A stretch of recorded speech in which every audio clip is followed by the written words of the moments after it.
want to keep feeding someone else's dream. Like, I want to feed my dream. Welcome back to Full-Time Yoga Teacher Podcast. My name is Reika and I am your host. I hope you are having a great day so far. I have an exciting news to share with you today.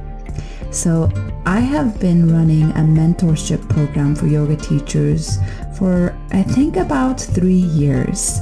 And the reason why I started this mentorship program is the same reason why I started this podcast. When I was a brand new yoga teacher, I had so many questions to ask. Is it possible to be a full-time yoga teacher? How many classes do I need to teach per week to make enough money to live? How do I ask for a raise? What do I do when students walk out of my class? What do I do when students ask me about specific injuries? How do I find new opportunities? How do I work with private client versus teaching a group class? All these questions that I had that I wish I had somebody to go to. I wish I had a mentor that I could go to with these questions. I wish I had somebody I can look up to who have walked the same path that I am walking on. So similar to the reason why I started this podcast, I started a mentorship program during the pandemic so I can provide this community and place to come to with questions, a community of amazing, supportive, encouraging, inspiring yoga teachers that we can all grow together with and learn from. So this is what mentorship program is about. And what is exciting about the module 2 of the mentorship program I'm starting, the module 2 starts from May until end of August of 2024. And I am accepting applicants for module 2. What's different about module 2 is that it is going to be completely online. But it's going to be fully online for the 4 months from May until August. That means this program is open for anyone who wants to join from any time zones, or if you don't live in California, or if you don't live near Long Beach, you are more than welcome to join. I do have application process just to make sure we fit well to work together, and the program I offer is going to fulfill the need for you as a yoga teacher. So I am going to leave a link to my website that has all the information about the module 2 of the mentorship program. What is included in the mentorship program is, first of all, amazing community, amazing group of yoga teachers who is fully there to support you, encourage you, and inspire one another. And you also get a mentorship from me if you have any specific questions. We are going to have once a month a pre-recorded webinar that I'm going to be recording and sharing it with the mentorship program. Topics may include how to teach online yoga class, anatomy and injury preventions, as well as how to have a healthy boundary as a yoga teacher. So these are the webinar topics that we will be focusing on in module 2. So besides a recorded webinar, we also have live Q&A on Zoom where you can bring any questions, any concerns, anything you want to bring up to me or to the group, the community of amazing yoga teachers, as well as monthly philosophy discussion where we will be mostly speaking and discussing about Yoga Sutras of Patanjali and how to make this amazing yogic philosophy into practical day-to-day tools that we could be utilizing. So there's Q&A, webinar, yoga philosophy, yoga teachers asana class led by me on Zoom, but it'll also be recorded. And there'll be practice teaching session for those who want to practice teaching online yoga class. When you practice teach, you get to share your sequencing, your cueing, your teaching style, and we will all be giving feedback to each other. So there is a lot of amazing stuff included in this mentorship program. It'll be all online. Some are pre-recorded material and some are live Zoom where we will meet at at the same time on Zoom if you can.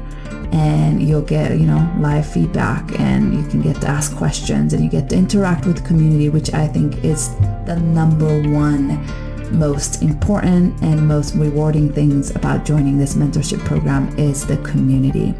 I'm so excited to offer this fully online for Module 2. So if you are interested, I will leave the link to the website on the show notes, as well as you can always ask me questions about this mentorship program. It will start beginning of May, so get your application in by April, and you'll hear from me once you put your application in. So that is my exciting news. I'll be talking more about it as time comes. Okay, so let's talk about today's interview. Today, I'm sharing with you the conversation I had with Gina. Gina and I never met in person, but we met online through a common teacher that we have. The teacher's name is Joan Hyman, and I met Joan Hyman from Yoga Works. During my 300-hour teacher training program, she was teaching one of the modules for the 300-hour, and I always kind of looked up to her. I've taken many of her workshops, both in person and online. I took a lot of her online workshop and trainings during the pandemic. I also took her mentorship program during the pandemic, and that's where Gina and I met, as well as other workshop I'm sure that we've taken together. So we have same mutual teacher, and we interacted online before, but during this interview is when I really got to ask a lot of questions and get to know Gina much better. And this conversation was really heartwarming for me, as well as very relatable. Even though our stories are different, there was a lot of similarities in how we navigate as an independent yoga teacher in studio setting and studio models. So as you listen to our conversation, you'll get to hear some of our challenges and also great experiences we had working for studio. But there's some little tricky line or tricky role to balance as an independent yoga teacher and also working for a studio. So that's some of the things we discuss. And as you can tell from this conversation, Gina is so dedicated to her own practice of yoga. And because she has such a strong practice, she's able to really teach it and be amazing a guide and teacher to her students. What I really love about Gina is that she kind of combines yoga, but also she calls it Italian folk magic. She does tarot reading, and I love that different spirituality that she brings in from her own ancestors, as well as this yogic practice, teaching, and spirituality that she combines. So I really enjoyed speaking with her. She does teacher training. She teaches weekly classes in person and online, as well as she leads retreats in Salem. I think she said this was the third time she's leading it. So anyway, she is so joy to speak to, and I hope you can tell that from our conversation. She is very honest and genuine in the way how she shares her story, and I really got so much out of this conversation and felt like I wasn't alone in some of my experiences I had in the past with studio and also working as an independent yoga teacher. So I hope you enjoy this conversation, and I will talk to you on the other side. All right, welcome Gina for coming to Full-Time Yoga Teacher Podcast. I'm so excited that you are here today, and tell us, where are you logging in from? I'm so excited to be here. I'm logging in from just south of Trenton, New Jersey. So East Coast, Central East Coast. Nice. How's the weather been like? Because it's been raining really hard in California last week or so. Yeah, I saw that about you guys. Over here, it was freezing for a very long time. And today it's 50 degrees and sunny, which is wonderful for this time of the year. It's supposed to be probably 30. So 50 is like a little slice of heaven. Nice. Beautiful. Is New Jersey where you're from? I am. I'm from New Jersey. My family, when they immigrated over, most of them came right to Trenton, New Jersey for whatever reason. And we are all more or less in this area. I do have a few cousins cousin in Colorado. I have a few sprinkled, but most of us are exactly where we landed. So yeah. And how long have you been teaching yoga for? About 10 years. Wow, yeah. 10 years, a decade. Yeah. I'm getting old, and I started teaching when I was a little older. I didn't come right out of high school teaching, doing something like that. So I was a mature person when I started teaching. I feel like maybe, as mature as you could be as middle-ish age adult, I guess. Yeah. And how long have you been practicing yoga before you decided to take your 200-hour teacher training? So before I started to take my 200-hour training, I was probably practicing, I'm not a math person, but about probably a good decade before that. And what kind of yoga practice were you practicing before the teacher training? So I think I would just wash it and just say a general vinyasa. Although now, knowing what I know in hindsight, the first style that I did learn was Ashtanga, but I didn't know that at the time. It was just labeled as a vinyasa class. And now that I do practice Ashtanga, it feels really sacred that that's what I was practicing at first, and I didn't even know it. Yeah. And is that your primary practice now, Ashtanga yoga?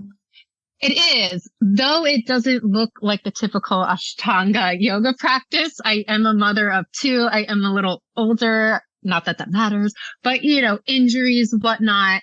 I'm not as heavy hitting as I was before with it. It looks a lot different, and I'm okay with that. But yes, that is my primary focus. And what led you to your Ashtanga practice? What led me to it was having a child at that time. My body, I have hypermobility. So having a child and having hypermobility and being pregnant, my body literally, and I'm being serious, literally was falling apart. My femur was coming out of its socket, which is excruciating. Things like that were happening because of all of the relaxin, but it never went away almost. It just got worse. And I needed, the way my eye work, I need to move my body so my mind is clear. And I needed something that would, this is going to be such a Capricorn thing to say, beat my mind in a way. So I almost was working so hard I didn't have to think, and it like just shut down my cognitive abilities, and where you just really get in that flow state. So it was almost synchronous. It was just so special. Serendipitous is really the word. I was on Facebook and somebody knew my teacher, and I saw a post from my current teacher, and I was like, oh, John, okay, fine, whatever. It's a guy, big deal. But, oh, he's 10 minutes away from me, and he's this, quote, big Ashtangi. I don't know what to call it, but that's what I'm calling it. And so I went to his house. I didn't even go to his studio. They owned studios at the time. And I went to his house on a Monday. And when I met him, it was like the sun shone on him. Like he just seemed really special. And I've been practicing since. I don't see him often online or in person. I'm a modern hermit. That's what somebody called me today. So I'm going to use that. I think it's funny.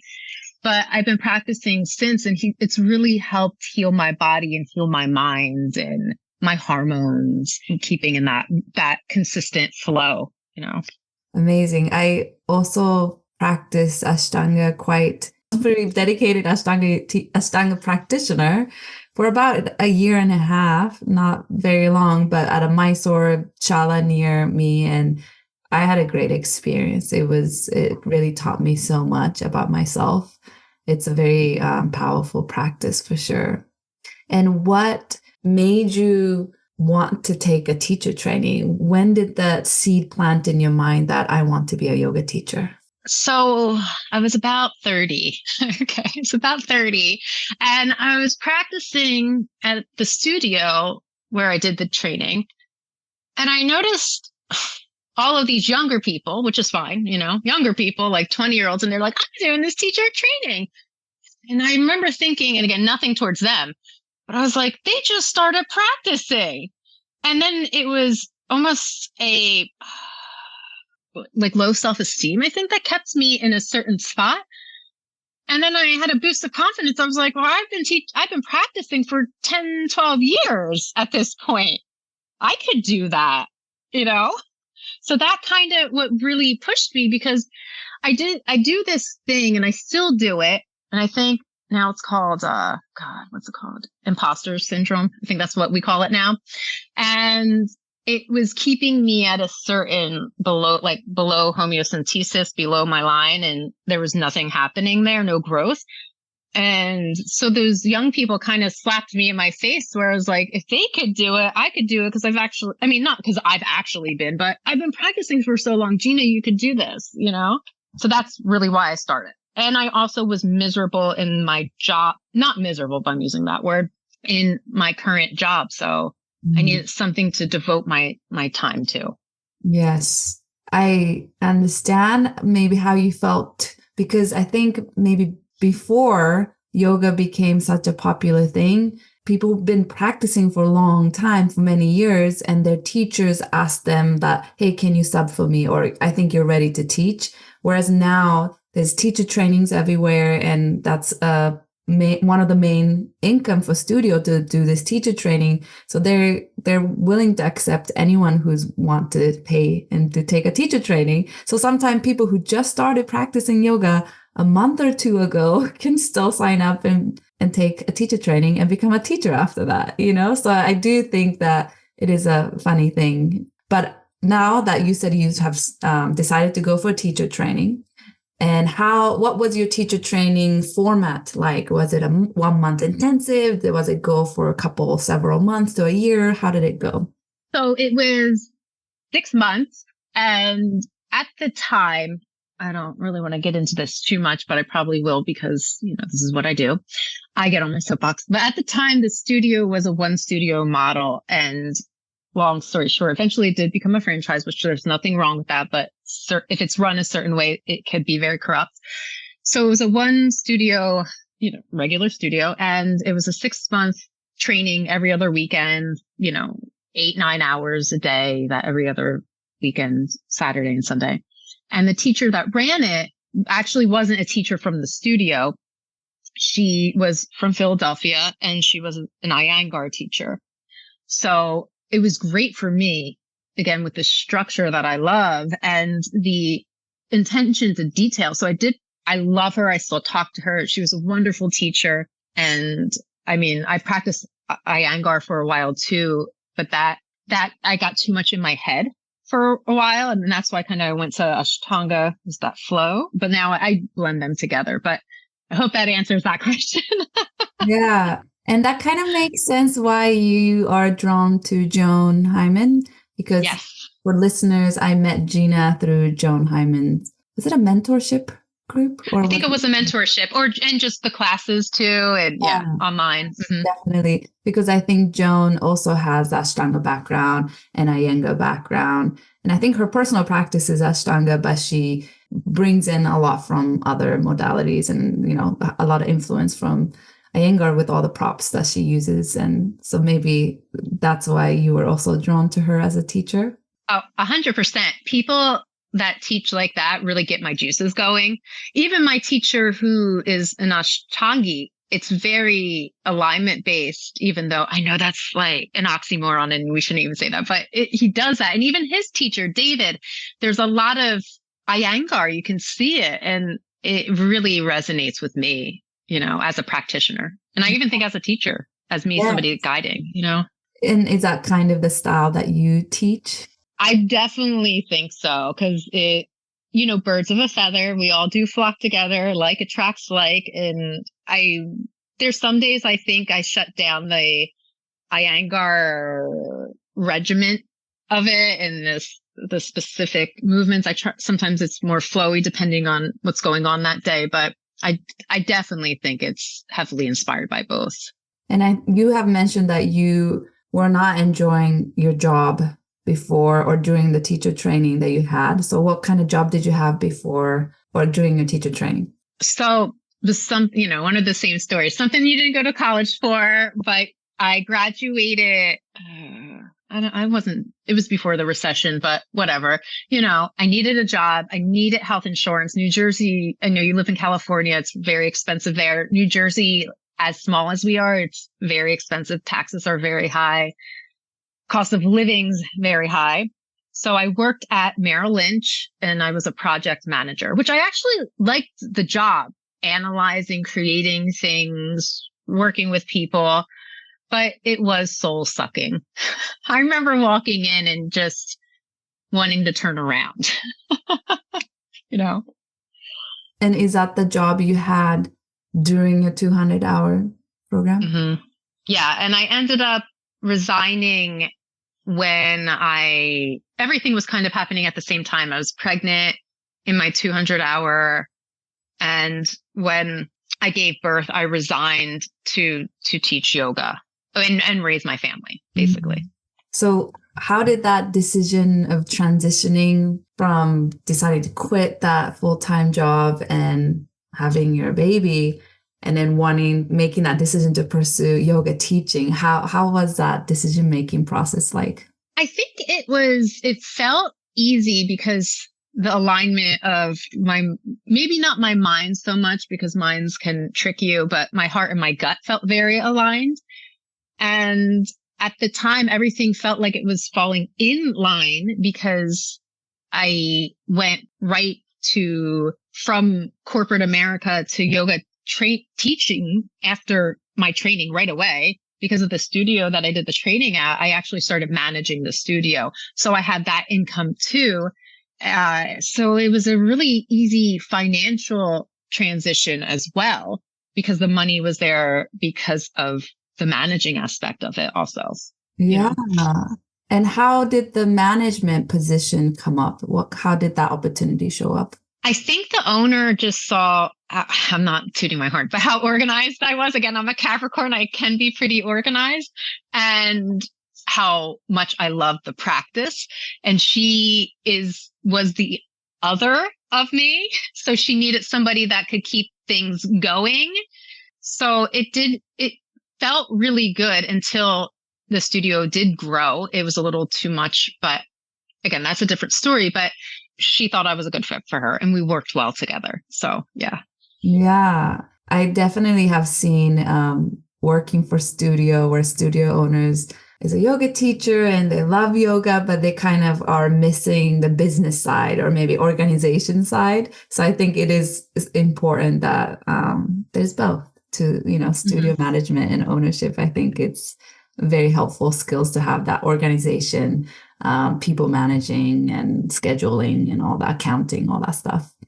And was there any fear associated with maybe quitting your 9 to 5 and moving on to yoga teaching? You said there was kind of like inner knowing that you had.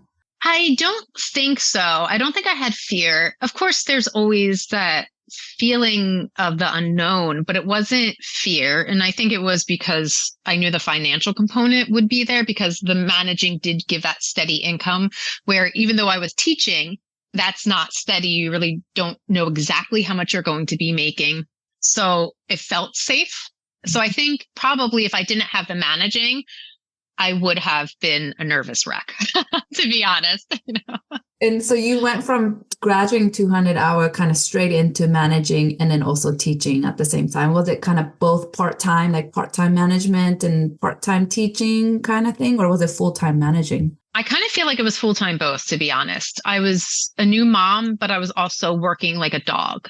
I'm managing the studio. People text you at 3, 4, 5 o'clock in the morning because they can't teach, who's reaching out to me via email, calling me at 11 o'clock at night. It felt there was no boundaries, and I really lost a lot of myself in doing that during the time of being a new mother. Yeah, that must have been very difficult to juggle with being a new mom, new teacher, and also, I guess, new manager at this location and handling all of that. How many classes were you teaching a week when you first started teaching? I can't remember offhand. I'm like one of those people. It's like I just shed information, but subbing a lot also, teaching and subbing. I mean, I'm going to say probably 7-ish classes a week consistently. I'm just guessing again. I don't really remember wholeheartedly, but I kind of didn't. I got a rule. Somebody gave a rule and they were just like, try not to teach more than 10 classes a week or you might burn out. So I'm not saying I haven't done more, but I do keep 10. I keep 5 to 10 as my marker personally now to know that I'm not going to be good if I exceed a certain amount. I'm going to be worthless. That's a great things to know about yourself and also a great boundary to have. I have lost that boundary many times.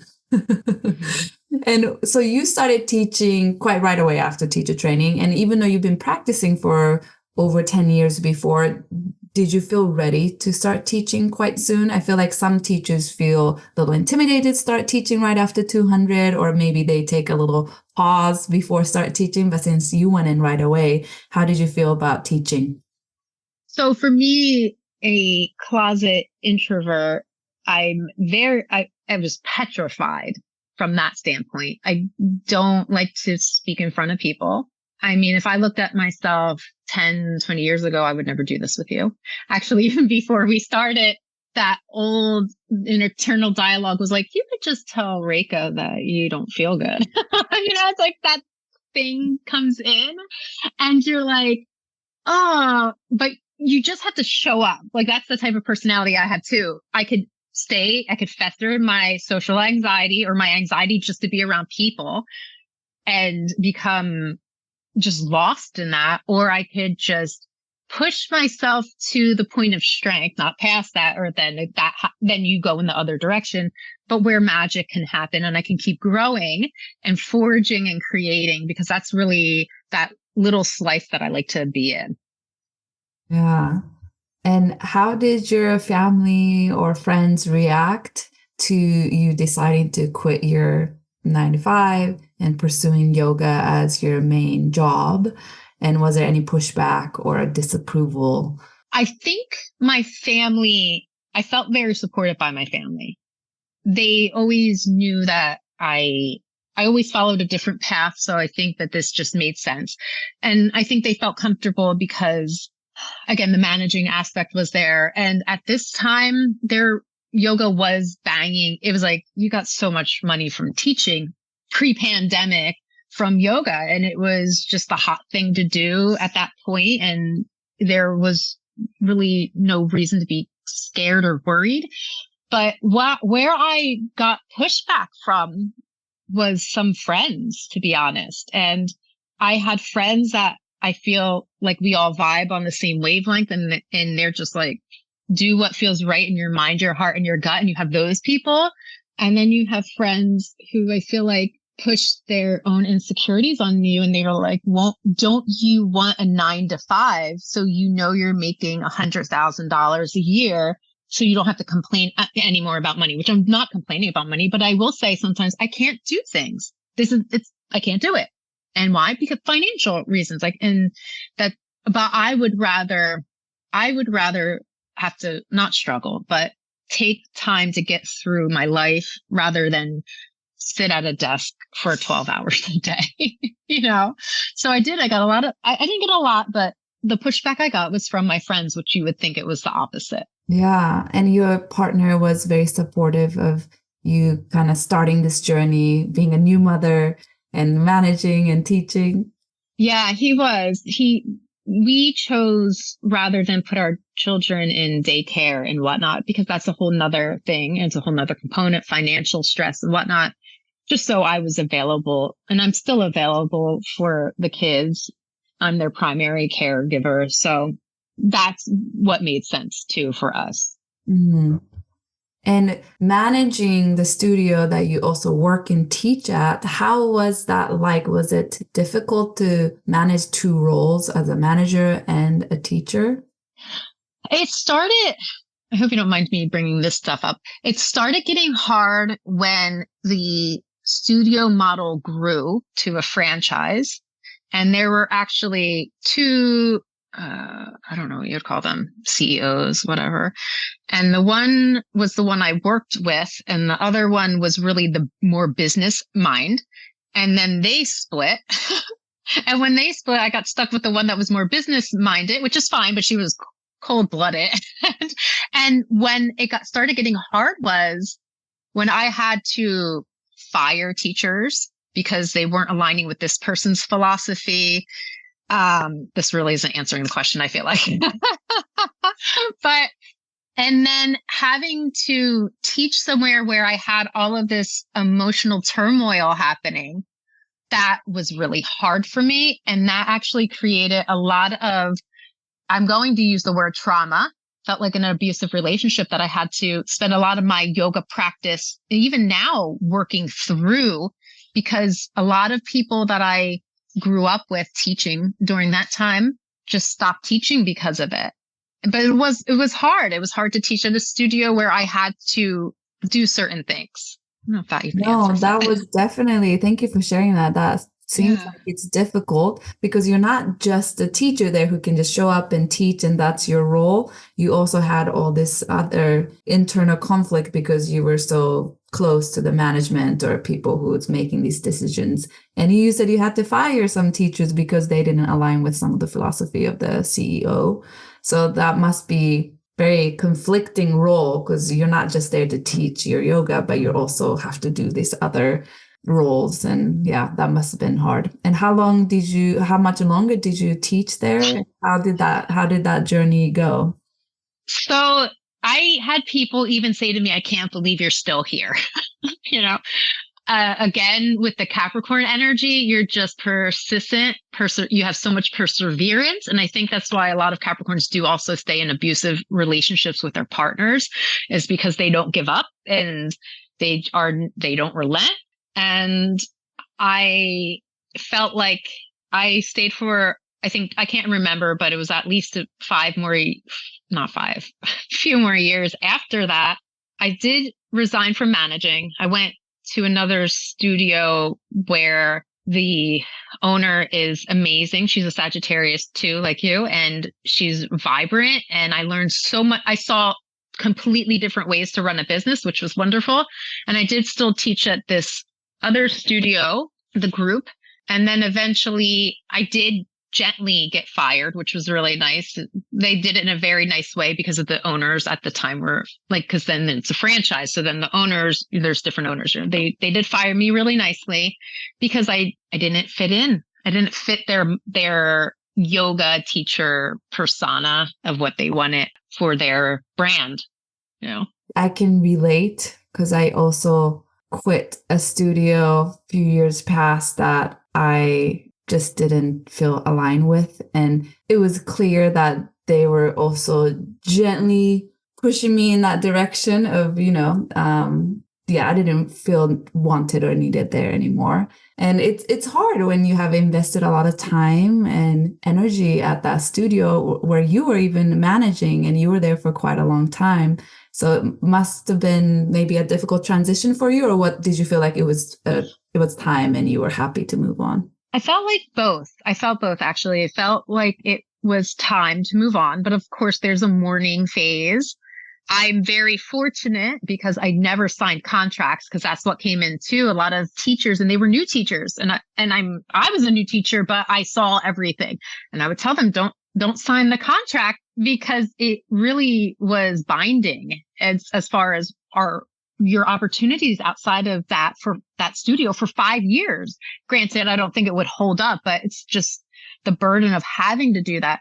So I felt conflicted, but at the same time, I felt conflicted, but I felt free, and it didn't feel right for me because it wasn't aligning with my morals and ethical standards. And I think being the way that I am, sometimes I do things that don't look moral or have ethically, whatever, but if it feels right for me or it doesn't, I can't do that anymore. And I feel like that stops your abundance and your energy flow when you keep going to a studio to teach that doesn't align with you.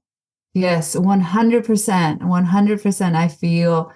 I totally feel that. And felt that. And I agree with you. I think when you start to feel unaligned or ethically, morally not on the same page with the place you work at, the studio you work at, it maybe starts with a little voice, a little feelings in your heart, but it gets louder and louder and louder. And I just couldn't do it. I couldn't stay there anymore. And I think it's so important for us to listen to that voice, because otherwise we start resenting the location you go to work every day. You know, you start resenting the time slot or the space or the drive to get there, whatever it is. That I think it's, that's going to show up in your teaching. So I think listening to your heart and really believing that. So thank you for sharing that story. Yeah, no, I agree. It's like 100%. If you start feeling that tension, you're doing yourself a disservice. You're doing the people that you're serving a disservice. And even if the studio is an amazing studio, you just don't feel like you're vibing with it. You're doing you're doing everybody a disservice, and yourself the most important, you know? Yes. That's so true. Yourself. Yeah, definitely. I love what you said. So when you decide to move on from that studio, you said you continued to teach there for a little bit, but you also started teaching at another location. Was there fear or unknown of leaving maybe a stable income as a manager there and kind of quitting that, going out into just teaching different locations? So I actually managed another studio. And this was the one that was the like stark opposite of this business model. And it was very yoga first, business second, which is wonderful. And that's what you want to see, but it's very hard. Also, that has its own drawbacks, not from a philosophical or moral standpoint, but from a financial standpoint, you know? But it was great. And the person I worked with was wonderful. And I grew a lot within the few years that I worked with. Romy, her name is. She's a powerhouse. She's older than me. She's got 4 sons. So I looked up to her also from all round mentor. But I was teaching there, what I would consider full time, subbing. And I think I might have also been teaching at another studio. I also try not to pull myself too thin, because I have a very low energetic bandwidth. I've noticed that about myself, and I will keep working, but then I fizzle out and then I get sick. So I still was in that safe zone because I had that managing, and there was still that piece of financial hammock. There was a financial hammock, you know? And it seems like since you've been teaching and managing for quite a while, a studio setting, you must be a good manager and a teacher. Thank you, but I don't know about that. Thank you. I don't know. I feel like I have my strengths, but you know, it's the same thing when you look at somebody else doing something, you're like, oh, maybe I'm not. But I haven't managed in a few years. During the pandemic, studios started closing and whatnot. And I started realizing that I just also don't fit well working in studios, because what I was doing after the studio closed because of the pandemic and I stopped managing, or maybe I stopped managing before they closed. I think that's what happened. I just didn't want to manage anymore, to be honest. Like I was tired of focusing that energy that I could be on my personal practice, my family, and my teaching. I was taking that energy and managing other adults. You know, who's flaking out? I mean, yoga teachers are great to work with, but it's just like working anywhere, you know, who's not showing up, you know, things happen. I was just tired of putting fires out. And I think that's what happened. I actually resigned, and she understood. I just wanted to focus on my teaching and my practice and my family. And but it all happened around the pandemic. So when things were already unsure as they were.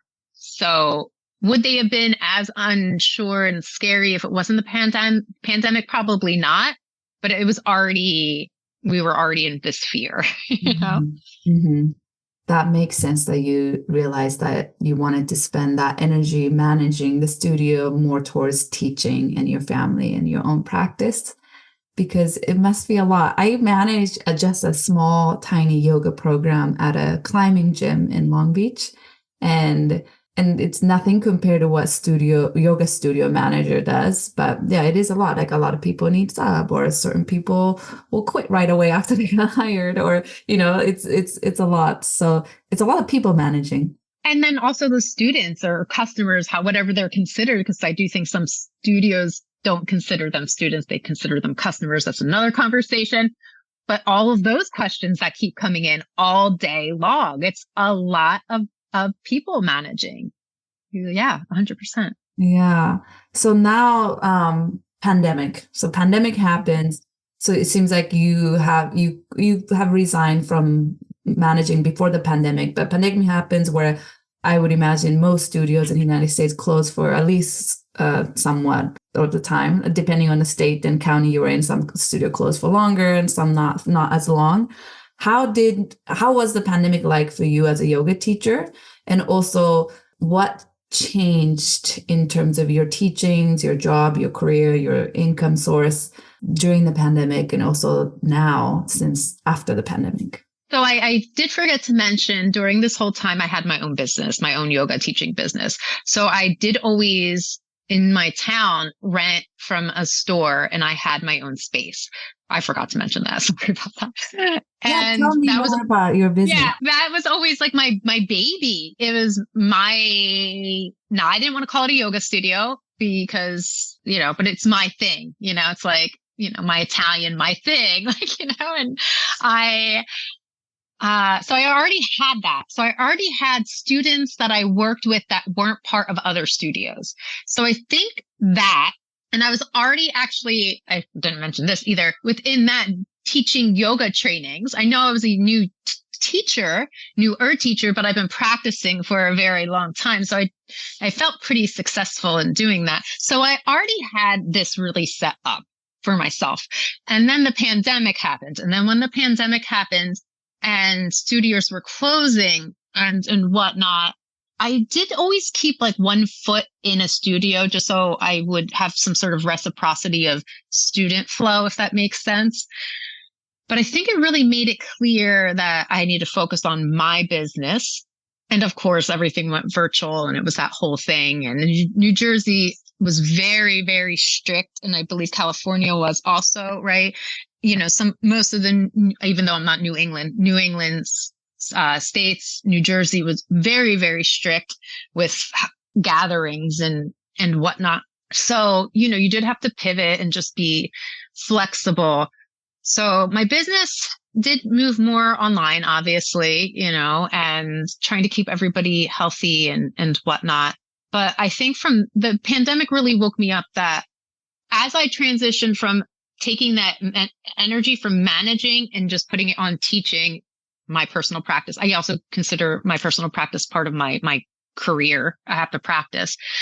And then shifting more of that teaching energy at other studios onto my personal business. Then I think the pandemic really shed the light onto, I like to work. I love people. I love them hard, but I want to work by myself. And I still didn't learn outside of the pandemic, and I still kept a toe at like some yoga studios. And I just don't do good in yoga studios, no matter how cool the owners are. Like I love some of the owners I worked with, like really like vibe well, but I think it's my style of teaching. I'm not very strict. I mean, Joan's strict too, but it's the way that I teach. I just don't do well. I mean, my energy does well, like my presence, but I don't do well in any environment. Even if they tell me I can do whatever I want, I still feel like I can't unleash my energy. And I don't know if that answers anything, but that's what happened during the pandemic. Yes. Okay. I want to know, even before the pandemic, when you had your own business, you said you were renting out space to teach. Were you teaching like a weekly classes from places you rent out? And you said you were also doing teacher training. So tell me more about that. Yeah. So it's really awesome. There was I live in, if you can imagine it, it's like, I don't know, you're in California, so I don't know how this would relate. I live in a small colonial town. Okay. So just like go to Revolutionary era with all these old homes, like pre-revolutionary homes to Victorian homes, right? So it's really beautiful around here. It's a little city with a lot of charm. That's our quote. And so we do have a main street, and there's everything that you need in my town. There's pharmacies, there's liquor stores, there's bars, there's grocery stores. I don't leave my town. I'm a straight townie. So there's a main street, and it's small. We're 1 square mile. That's all we are, but it's really awesome here. And I became friends with one of the store owners, and she had a store, obviously, but she had a secondary business because behind her store was an empty space, and she made it just a studio for whoever wanted to rent it. So we were all contractors, though we were under an umbrella. So it was like personal business. Each of us were our own businesses. We have our own pricing, whatever. So we did that. I did that for a while, and I did have weekly classes. I forget how many, I was teaching at other places too. I'd say maybe 3 days a week, 4 classes, maybe 3 or 4 classes. And then at that point, the first time the teacher trainings were in person, and I did have a space and whatnot. And then I bounced around. She went to another location, the store. So I went there, but then she downsized. So then I was really on my own. And this is during the pandemic now. And I had to rent from another store. And it was just hard during the pandemic to keep up rent and not have any income, really. I was basically paying money to work. So then teacher training looked a lot different because I was like, well, I'm just going to do it online or at my house. Like I'm in my yoga room. That's what I call it. So that's kind of what I do now. I do rent from my city. It's a beautiful part of a building. I donate money to restore the building. So it feels energetically good now. And my teacher trainings are more or less online now. And it works better for me. Yeah. I have a lot of questions from that. First question was like, what made you feel or make the decision of wanting to do your own thing? Like rent a space, go outside of the studio model and do your own thing. I have a renegade personality. I don't like to follow any rules. I don't like that. I love following rules. I'm a Capricorn, but Capricorns also like to be the ones making the rules. So I think I really do believe in astrology because I'm like, well, that makes sense. I'm a cardinal sign. I want to make the rules that I'm following. So I think having that type of energy about me just made me want to be my own business. And I just also don't like fitting in a box. Again, with this being this innovator, having this type of push, I don't like to fit. This was another quote that I use a lot it's my quote. Mm-hmm. I don't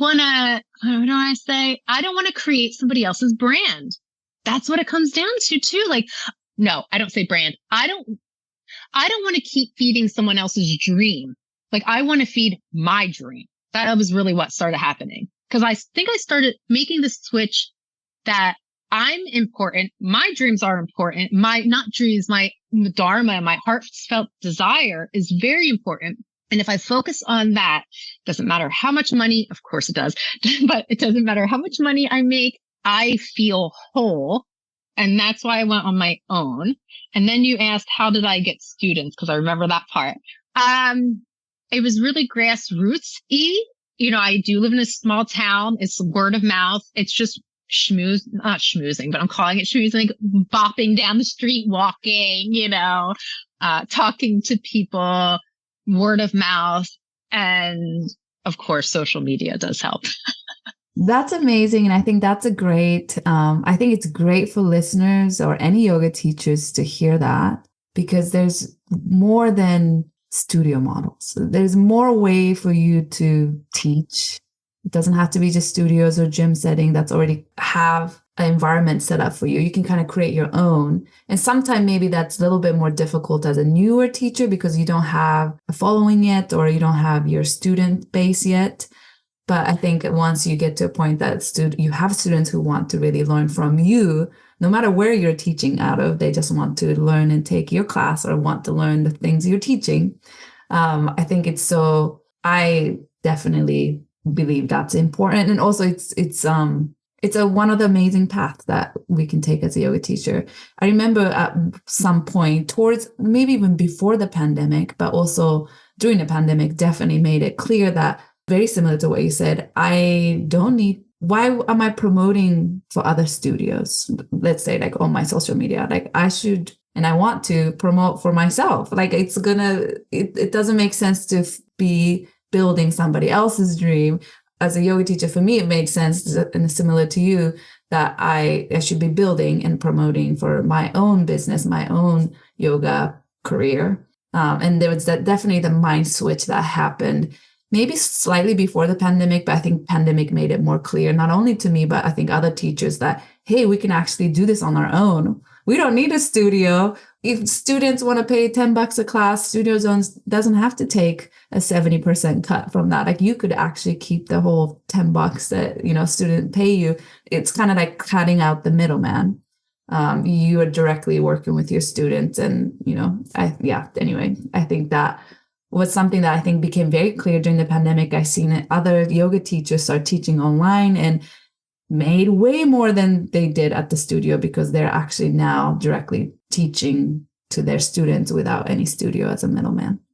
I think it's awesome. It's liberating, and you see other people that are, again, of your vibe doing the same thing, and they're not influencing you. Because I don't like when I see somebody and I feel influenced by them, but you feel inspired. Like, I'm straight honest, like, you've inspired me. Like, I'm like, oh, and then like certain people, like, you're like, oh, there's so much that you can do. And we get stuck in that. It has to be this type of studio. That's the only way you're successful.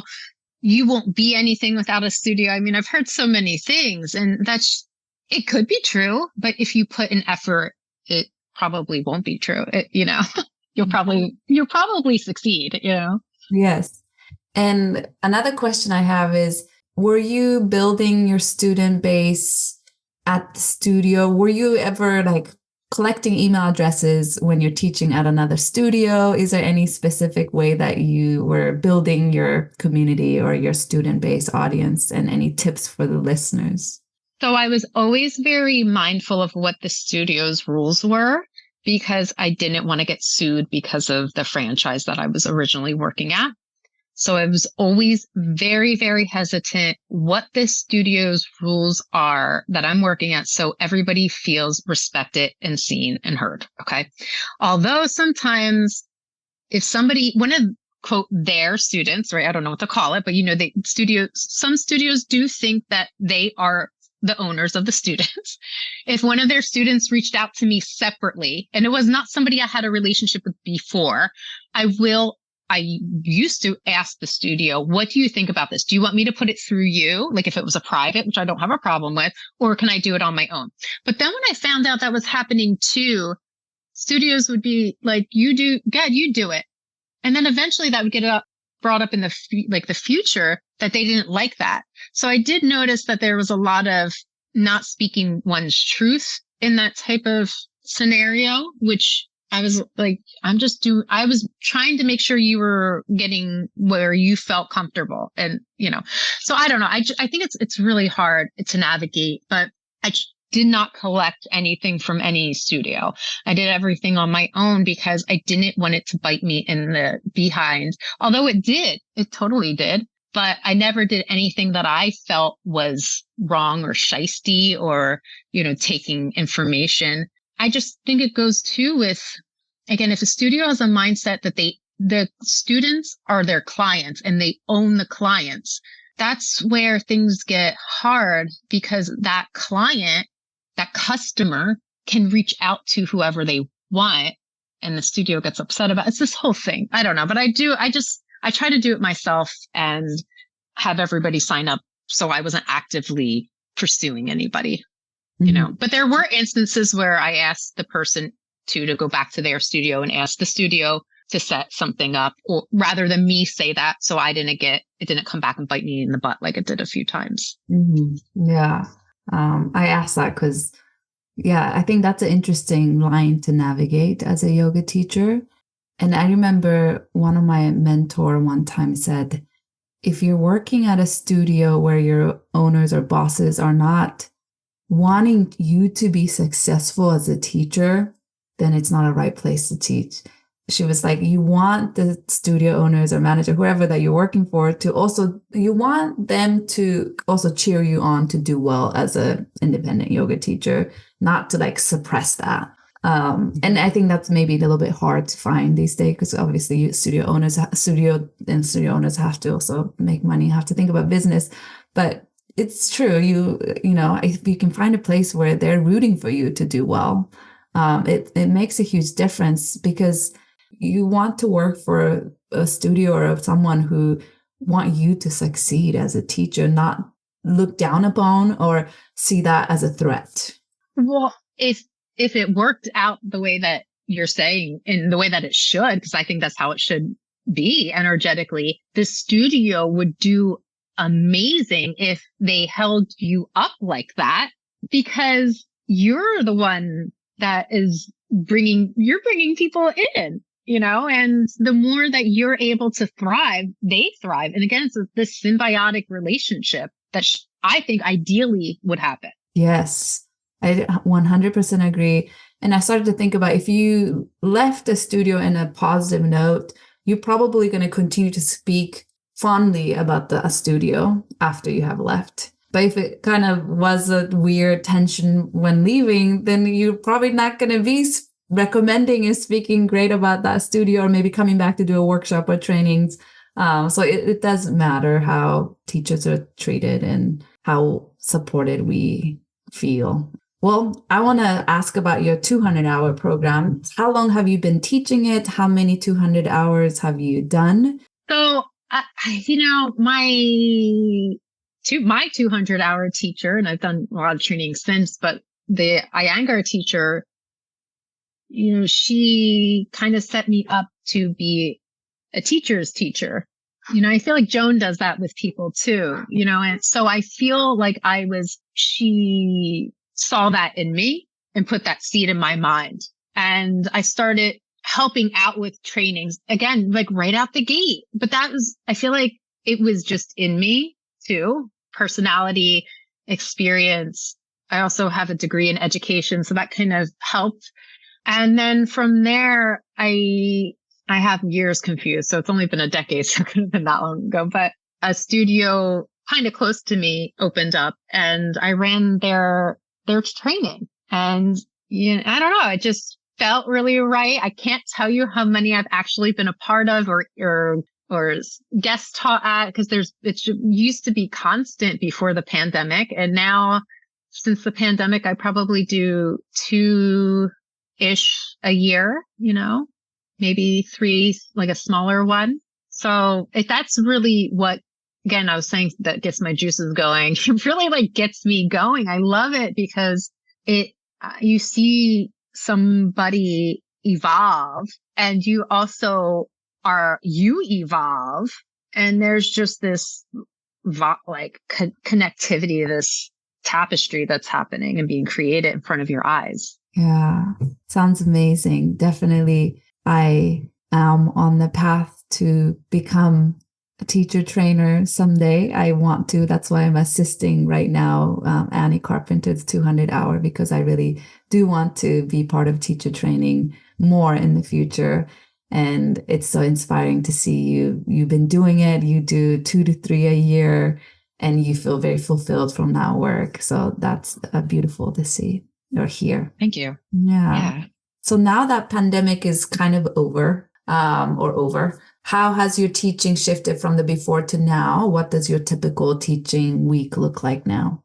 So it's a lot less, and that's not forced. Maybe it is a little bit, because I do feel like we're still in New Jersey crawling out of the pandemic, as far as from a yoga perspective and teaching perspective, you know, just trying to get back to where we were financially. I don't want to get back to where I was, but I want to get back my financial where I was, if not more. You know, that's what I'm working on. But I purposely teach less now.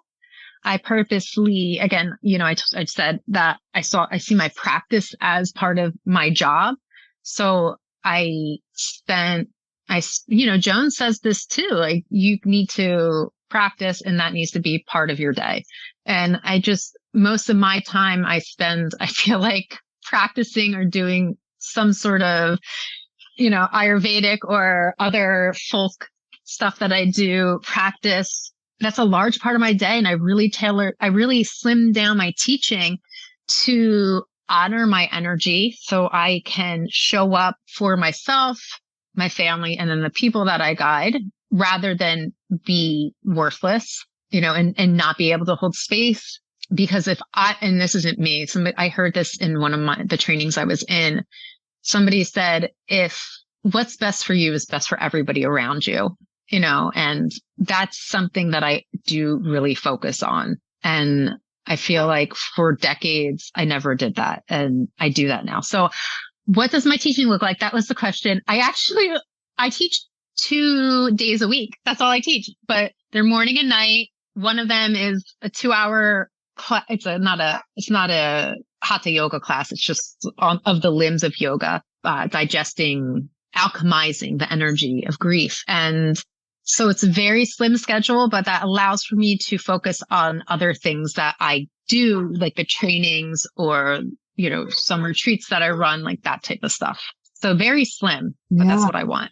Oh, I really, really respect what you said about not overcrowding your schedule so that you can, we need to fill our cup so that we can bring our 100% when we are teaching. And you said you teach 2 classes a week. Is it in person or online class? So on Wednesdays, I teach in person. I teach 2 classes in the morning, and then I teach 2 classes at night. And then on Tuesdays, it's an online class, and it's just via Zoom. Sometimes it's an hour and a half. Sometimes it's 2 hours. It's usually an hour and a half, because I also like to I go in with an idea. And if it's something about philosophy, really, that's what the Tuesday class is. Sometimes the conversation only goes so far. But that one's online, and the others are in person still, And all of those classes you teach are what you have built up. It's not for a studio or another business. Yeah, I'm just a one-person show. And that's another thing. I get a lot of questions from students about certain things, like how many classes are offered this. And that's one of my first things I say. I'm a one-person show. This is why the schedule's light. I'm one person, So yeah, I don't have any affiliation with any studio.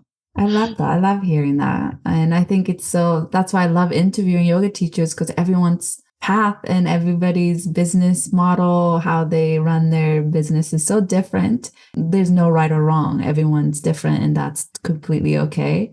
And I love to hear that you're running your business and you're doing your own, not working for other businesses or studios at the moment.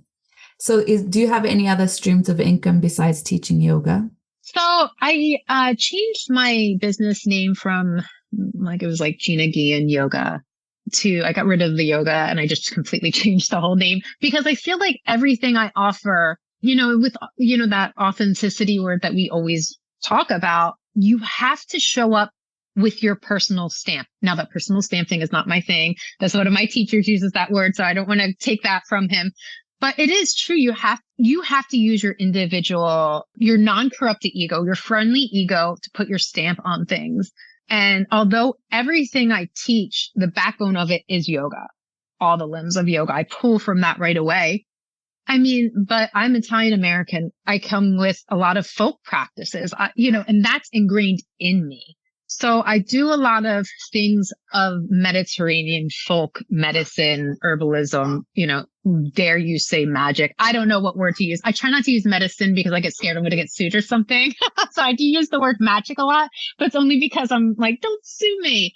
I do that type of stuff on the side, and I do tarot readings, but that's my other practice that I do. I love hearing that. And you're also really honoring your roots and your ancestors by offering that. And I'm sure you've done a lot of your own journey, diving deep, researching into that part of you. So I love hearing that. I know you did a little tarot read before this podcast interview. What did it say? Anything interesting you want to share from that?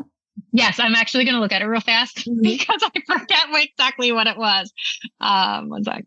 It was a good one. I remember it was a good one. So we have the 8 of Swords and the High Priestess, which is like, whoa, what a baller card. And then Death.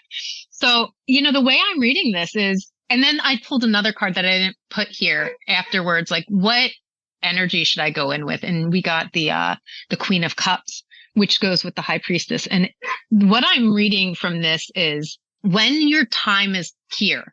Like, I think that's specific, timing specific, because you have to know when you're ready to pull out of the bondage that you're creating. Like, we have to know. And that goes with having that seat of intuition and not your instinct, not your lower mind's telling you. It's your higher mind telling you when you're ready to almost alchemize all of what was, what could have been, what should have been, and open up your wings and explore. Like, that's what I'm reading from this. Oh, so that's what I'm getting out of that.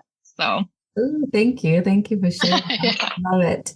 If necessary, could you fully support yourself financially through your yoga teaching or yoga related job income? So that's the thing. I know I saw this question before the pandemic. Definitely I would have been fine.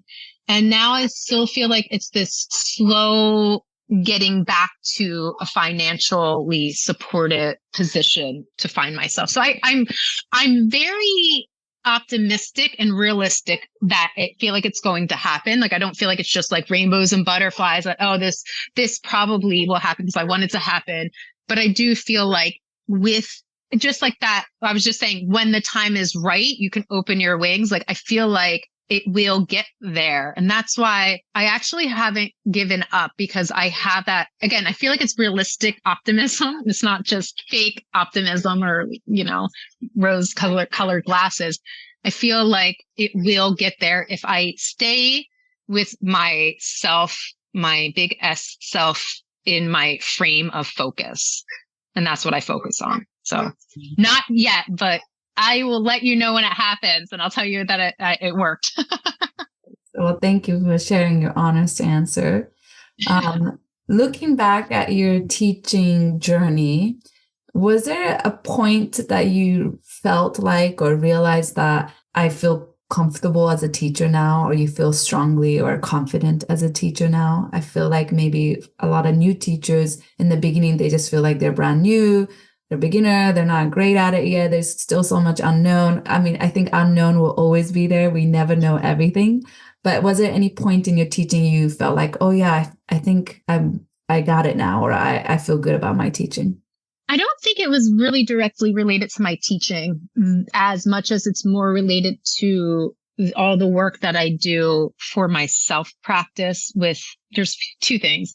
I think getting to the point where I could really learn how to have anxiety, feel anxiety, but not be anxious, and like trust in my power. I think that as a person helped me feel more comfortable teaching, although I do sometimes get like really nervous still teaching, like something will happen or somebody new will be there and the vibe feels weird. I'm like a real, like, if my energy feels off, I don't deliver well, but I think just from my personal practices, the more I've owned, again, my individual stamp, my individuality, who I am as a person, that's what has helped my teaching.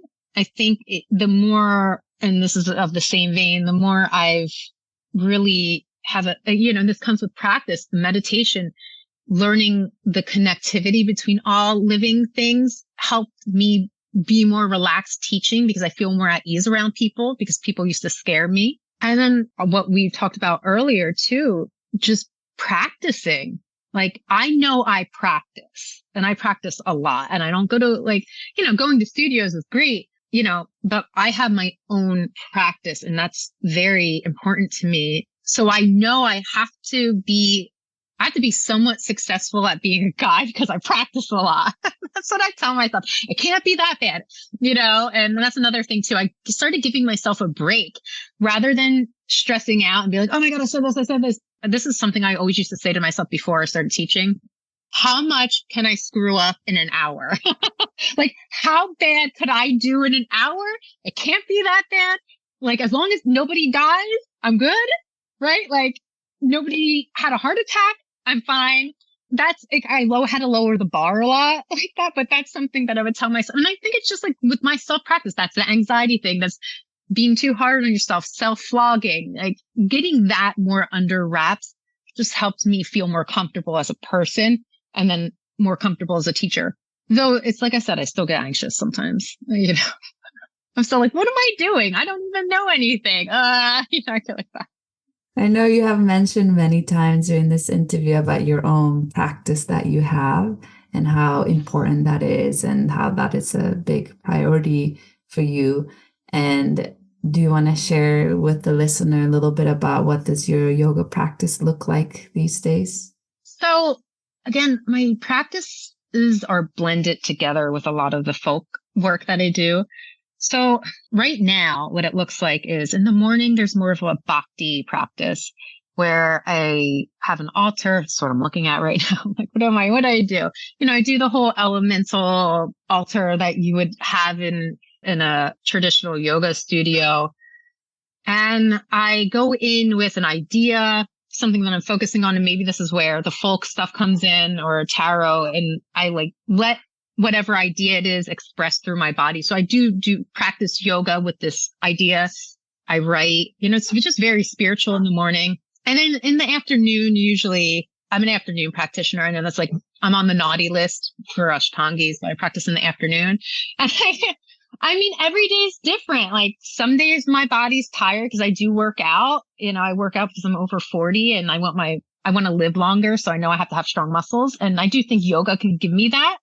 But I don't want to use yoga. I'm at the point where I don't want to use yoga for that. At 2:00, I normally practice at 2. I do my hatha yoga practice. Sometimes it's only 15 minutes and sometimes it's 45 minutes. I don't really care at this point. I'm too old to care about this type of stuff, I feel like. And then in the evening, sometimes I practice a little hatha yoga just after when my dinner's digested, just because I like to move my body. I did say that earlier too. When I move my body, everything feels good and in sync and in rhythm. So I just don't take my practice seriously, but I don't take it seriously in a serious way, if that makes sense. I don't beat myself up about practicing an hour, for an hour and a half like I used to. I don't do that anymore. Yes. Yeah. Well, thank you for sharing your practice. And your practice sounds very beautiful. Thank you. Definitely when you said you try not to use yoga to meet the needs of other fitness, goal or intention, I totally agree with that. I love moving my body, not only in yoga practice, but, resistance training or lifting weights or running or whatever it is. And I think there was a time where I was trying to make yoga fit all the movement goals or need that I had, and that didn't work. And I really want to keep yoga, keep that sacred practice. And if I want to lift heavy things, that's something else I do that I don't call that yoga. I just go to the gym or whatever, and not trying to make yoga fit into everything that I need out of the movement practice. When you release the byproduct of yoga as the desire, I think that's when the practice really starts to evolve and you become more in rhythm with the source energy and everything. I do feel like we could probably just practice yoga and get all of that we're looking at it out from it. But I don't know. I do think you can. Like, I know Joan's successful with that. My other teacher is very successful with that. But for me, I just like to move my body a lot. So I do feel like I need other things just because if I sit a lot, I get antsy, Yes. And from your yoga teaching journey, what are some maybe mistakes you made or maybe challenges that you faced that you learned something out of that you wish you could share it with other teachers? I think there's so many that I can't remember right now, but I think the first mistake that I probably made was, there's a few. There's a lot. Not trusting your intuition. And we were talking about the tarot and the Queen of Cups came in. And it's not, because I don't know how many times, I don't know the type of people you're around, but like when you hear, oh, you feel, and it's like, yeah, my body's sending me a message. I do feel, and it's as relevant as your mind telling you. So I think when, you and I, or you, or one of us, both of us said it earlier in this conversation that when your body, you don't want to walk into bodily tension. And once you receive that message, that's just as important or more important than a mind download that you get. So honor that. I think that's the biggest mistake that I didn't do at first. And that goes hand in hand with another mistake, and it's managing your personal energy and recognizing realistically how many hours you have in a day and how much you as an individual person can actually expel energy output and how much energy input you need. Like I need more input than I can give out because I have a short bandwidth. So I think taking the time to recognize that was a downfall that I didn't do up until just recently. And I'm sure there's a lot more, but that's all I can think of. Well, I think those are super informative, important advice, lessons. And I think finding our own boundaries of how much energy output versus input, although I wish I knew that earlier, I feel like maybe we have to kind of go through it ourselves to like realize that, okay, that is a boundary I need to create because that is too much or that is too little. I think everybody probably has their own different ways and journey. They figure out their, boundaries, some teachers have a rule like only not exceeding, let's say 10 classes a week, or making sure you have a 1 day off a week or 2 consecutive days off a week. I feel like those things, I understand it. And I feel like I heard it from other teachers in the past. But until you go through it and realize that this boundary needs to be made, it can take a while. I'm still struggling with that. I think boundaries can. It depends how you were raised, and your experiences like that are very hard. I started learning boundaries when I was 30. I'm like, oh, well, there's a learning curve here. I mean, for me, it started with only answering emails between a certain time frame, like a 9 to 5. I'm not answering emails at 6 o'clock at night when I'm cooking dinner or during my morning bhakti practice. I'm not going to get back to Jennifer who emailed me about a class. I'm going to get back to somebody 9 to 5 on Tuesdays through Friday. Like that's my rule. And now I can have more wiggle room because I'm better with my boundaries, but that was how it started. And it started also with, like you were saying, set days off. Like I have a hard pressed Monday day off. But now I can wiggle it a little bit because I'm better with my boundaries. But I had to be really strict at first because it wasn't working. Yes.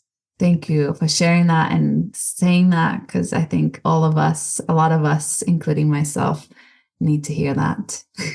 So what do you like the most about being a full-time yoga teacher, and what are the biggest challenge, or what do you like the least?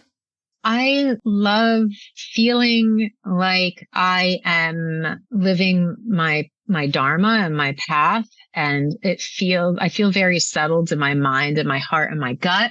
I love that I can share that with other people who are starting to walk on the same path, that I can also make their lives a little easier because I've messed up so many times, and because of my explorations with yoga, I can help them.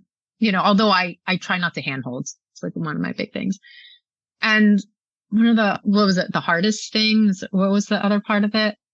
Yeah, the hardest thing about, or most challenging thing about being a full-time yoga teacher. I think it's for me, I don't want to speak for anybody else, but I think it's the second guessing that I do when I don't trust my intuitive messages. And I do this thing. It's like this cycle that I do. I'm like, I just need to get a quote regular job, and I just need to go work at a school, and just be a secretary because I don't want to be a teacher because I don't want that much responsibility because then I won't be able to teach yoga because I can't have anything else in my life because then I can't focus. It's this whole thing. But I do this whole, I got to go get a quote regular job. I do that a lot. And that's like downplaying the power of what I give other people, I think. And I hear that a lot from my other teachers. They're like, you have a job. You have a wonderful job. And I think remembering that, but it's those old samskaras of old internal dialogue that come up. That is the detriment to my success and my teaching, I think. Yeah. Thank you for sharing that. And it seems like you're recognizing that samskara or patterning that is there. And, I feel like first step is always recognizing and like changing that mindset.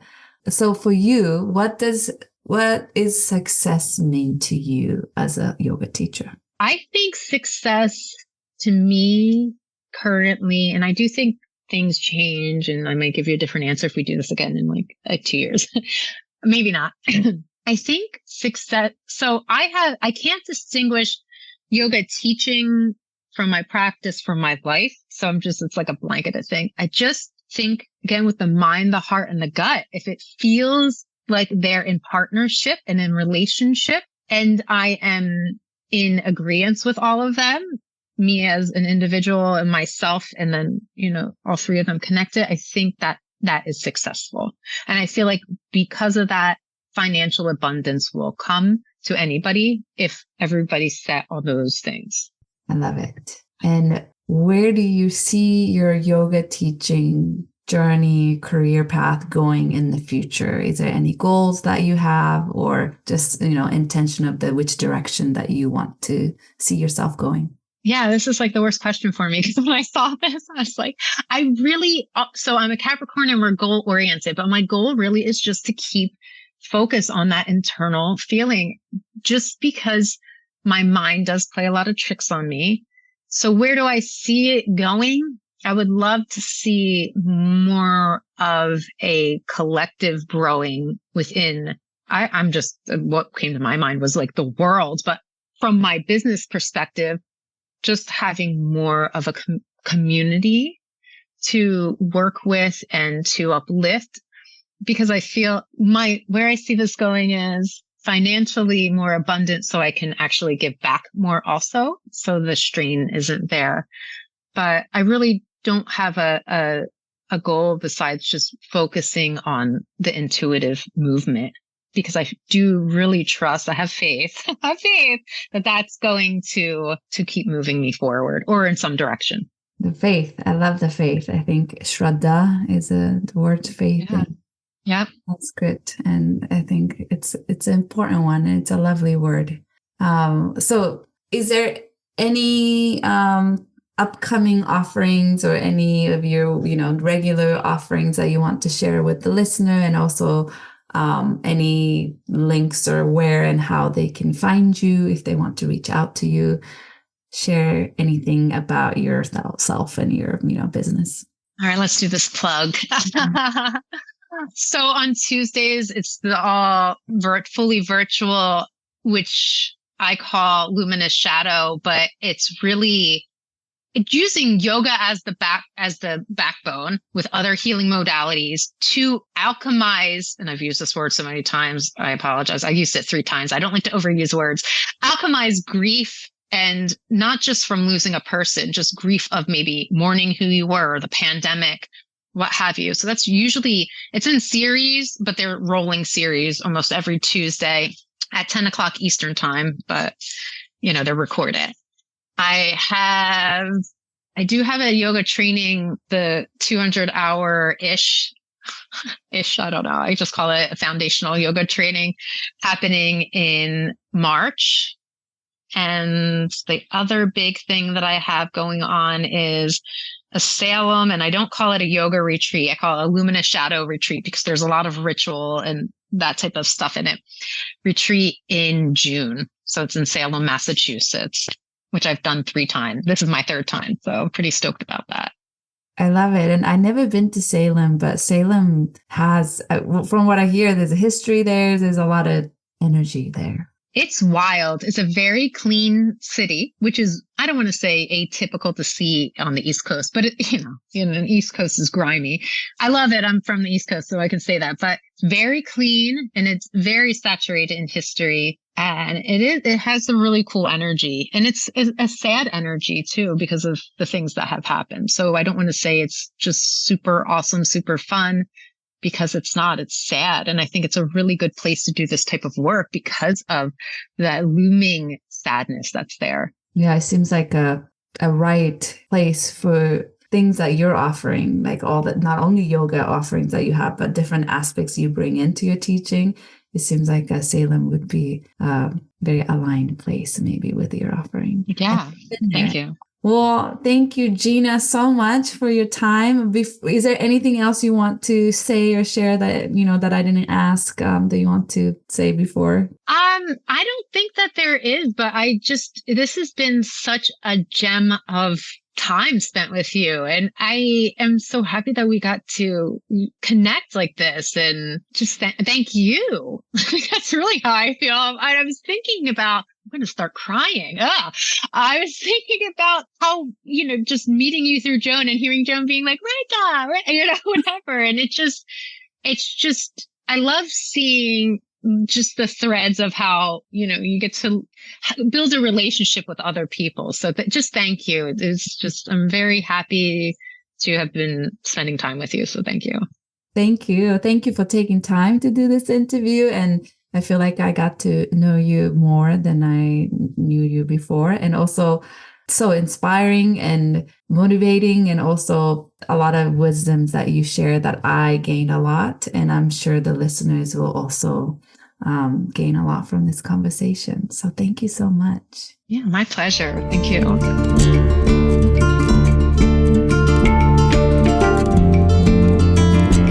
hope you enjoyed the conversation I had with Gina.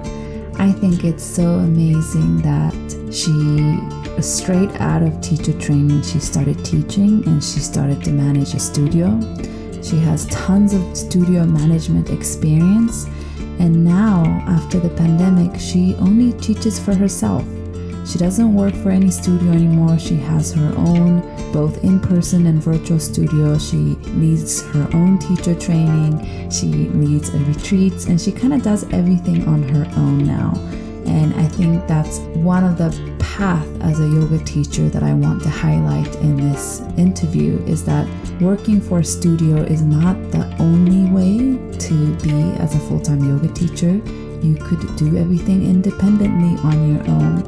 And everyone is different. Some of us love working for studio and love kind of having everything set up for.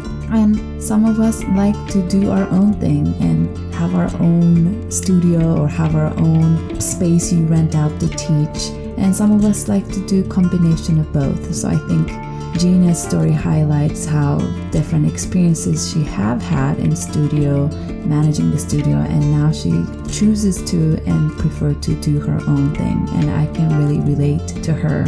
I still do work for studios, but much less than I used to. And I do spend a lot of my energy into my own yoga teacher business, such as my online yoga studio and my mentorship and corporate and private clients. So definitely I can see why Gina chose this path. So I hope this was inspiring or useful, or just learned so much from listening to our conversation. As I mentioned about the mentorship program earlier in this episode, I want to share with you again that I am starting 100% online virtual yoga teachers mentorship program starting May until August. This is module 2 for 2024, and it will be completely online. There'll be a link on the bio where you can read more about the mentorship program, what is included, what it entails, as well as button to send in your application. So I'll be taking application until end of April, and the module will start in May. So I want to end with one of the testimonials that I received from my mentee who joined the mentorship program. She said that Reika's mentorship program is well balanced and one that merges science, asana, philosophy, and more. Reika is a wealth of knowledge and is such an amazing teacher. Her experience and expertise in all things yoga come through in every workshop and lecture. The mentorship program is a well-rounded program for anyone looking to go deeper as a yoga teacher and a student.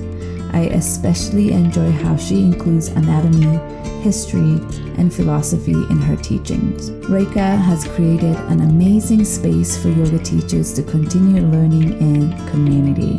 So that is one of the mentees' testimonial. She is still part of my program and will continue to join for the module 2. So I cannot wait to receive some of your applications if you're interested in joining the fully online mentorship starting in May.